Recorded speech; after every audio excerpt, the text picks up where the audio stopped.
All right, good afternoon. This is the Language and Culture Preservation Department's first podcast. We're just gonna kind of kick off our podcasting adventure.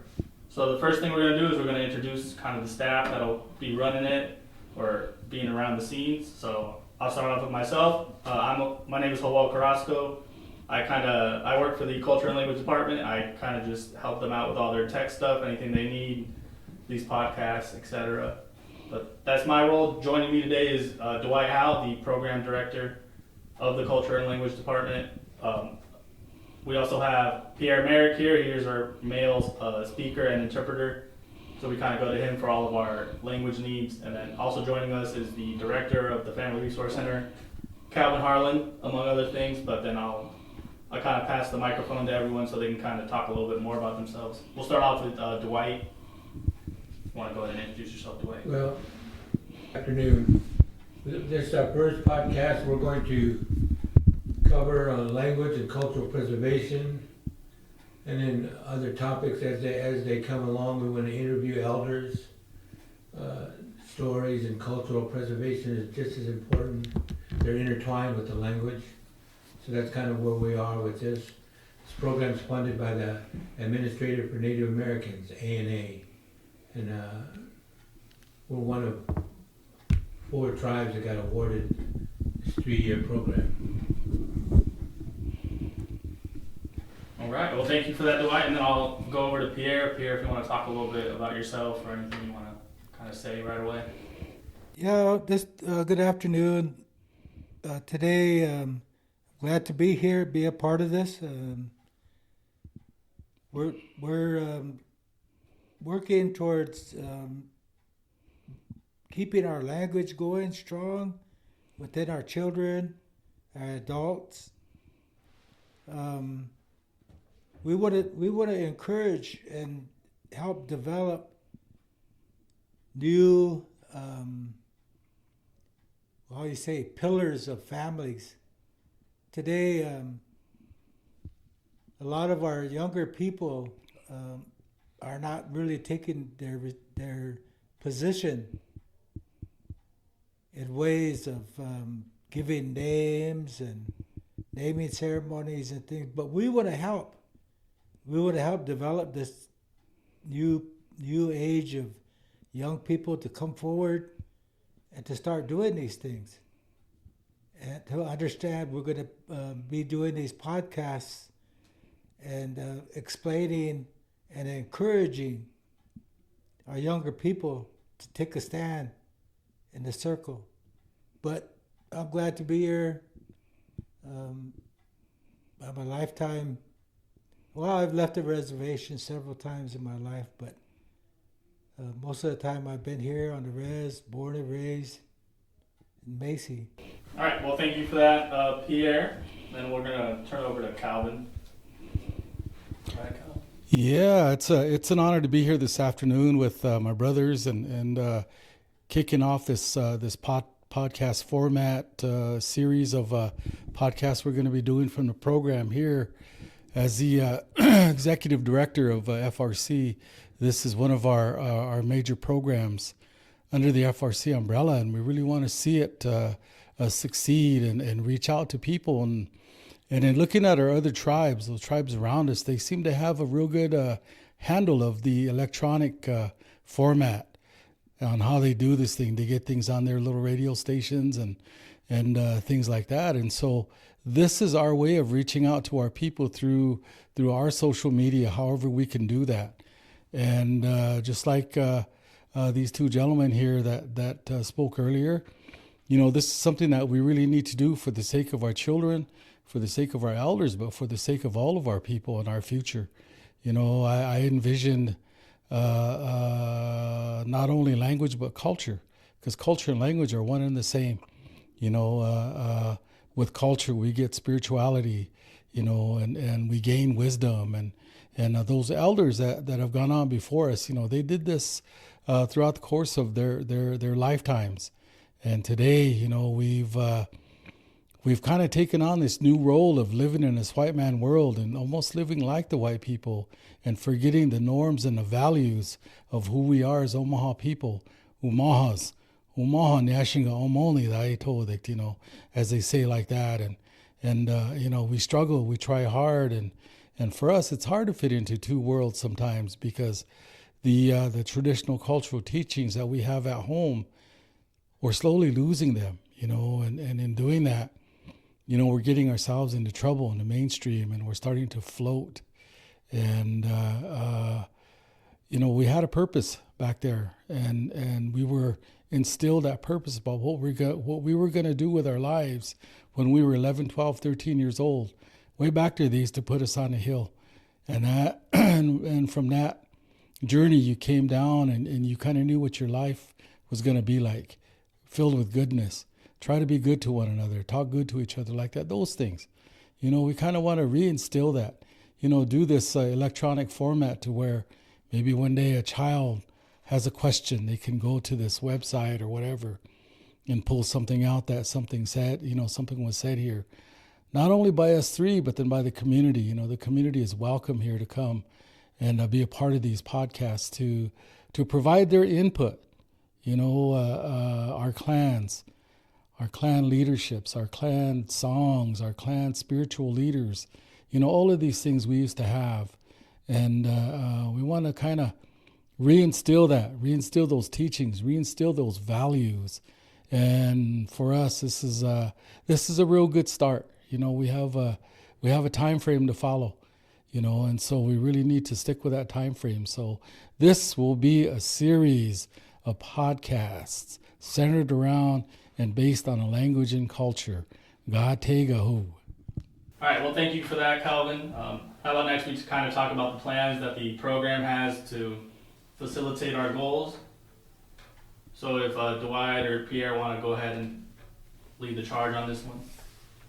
Yeah, we've thought about this. We've been planning this for almost 3 years now, talking about a podcast. We did a survey, and the kids, I don't think, really understood what that was 3 years ago when we talked about podcast. And we want to use it as a means to educate the community, both on the reservation and off. We have stories to tell. We have recordings, over 1,000 files of interviews of our elders from some back to 20, 30 years ago. So we have a rich gathering of resources. We just need to catalog and list them and bring them to light. We're anxious to do that because we want to preserve our culture and our ways. I was asking that question about the language, English being spoken.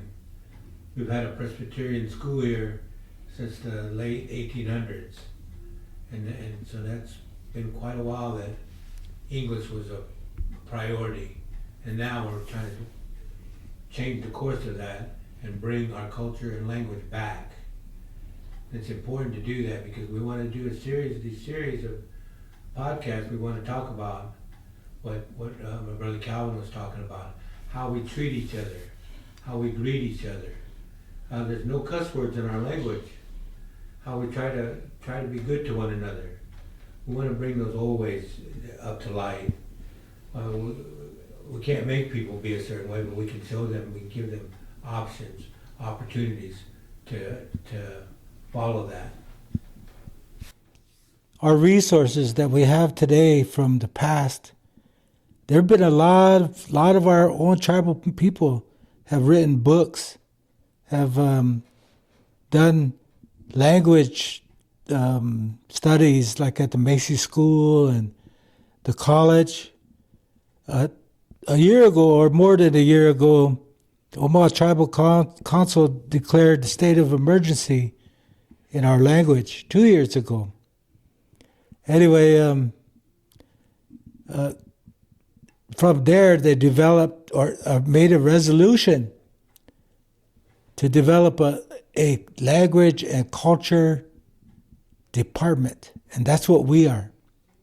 And this department, we have the responsibility of overseeing anything that has to do with our tribe. Today we have several different people. Some of them Wakes that are trying to claim rights to our language and culture. And we need to stop that. We've been given the authority by resolution of the tribe to be the main source of our language and culture. But we don't want to be a strong arm to anybody. We want to approach this in a good way to the school, to the college, Peacock Center, to bring them together and work in the same direction as we're looking at. Preserve, write, record, using all the modern things that we have. Videos, we got a drone, we can do things with. We have a lot of resources. We have a lot of books. We have a dictionary. But we want to use these things and bring them together, and hopefully our younger children will be able to, in the future, look at them and say, that was my grandpa there. And this is what they said. So we're going to talk about all these things, clans, clanship, important issues that language and culture, what we want to preserve. But I think that's part of our goal right here today, to let you know what our plans are. So this is Calvin again. I really like what we have here today. I don't think in any point in time we've had something quite this organized as far as the program goes, and as far as the plans that we have set here. You know, for a long time we sat on this thing and decided about what direction we were going to go, and a lot of times, you know, we set up things and invited our relatives in, and for whatever reason they were unable to come in. So we decided to do it like this, just in a series of podcasts. We also have a tribal program that's like ancillary that'll be working out in the community to do the things that the ANA grant can't. So we have that resource as well.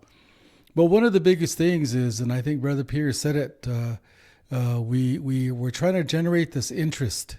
We're trying to generate this interest back into our children, our elders, to get them to see that our language can be preserved and protected through this way. You know, I learned in the home to speak the language. I learned in the home and I spoke the language before I could speak English.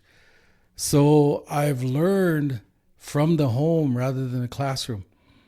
But they're two different facets of learning, but they're still learning, you know, and so we kind of have to instill that, you know, this ABC colors thing, the Western way of teaching doesn't necessarily work for us, because there's this term called kinesthetic learning, and we learn like that a lot better. So we have to think about the resources that we have. Another resource that we have is our land. Our land here, we have Holy Fireplace up north. We have areas that are real hubei that we could utilize and go out there and do a podcast from there, possibly. You know, these kinds of things. Invite family out there. Invite relatives to come out there and to talk about their clanships. Talk about their stories. Talk about these things, because those of us that were raised around elders always know that they had a story. Tell us a story about something. Don't do this. That way you can live a good way. You can walk a good road. Or if you go this way, you're going to get in trouble, you know, and live the hard way. So there was morals in this. And so those are things we want to instill. Those are things we want to record. But they brought us up to who we are today. So this is what we're offering here today through these course of podcasts, you know, and with my brothers here, these gentlemen, each one, you know, has something to offer here. And we're offering this to the community. This is yours. You guys have something you want to talk about. Come in. Make contact with Living Language program over here and we'll set it up to where you can do a podcast and tell your stories. It's not just for us teaching. You're the teachers as well. So I just wanted to put that out there and to say that much. I hope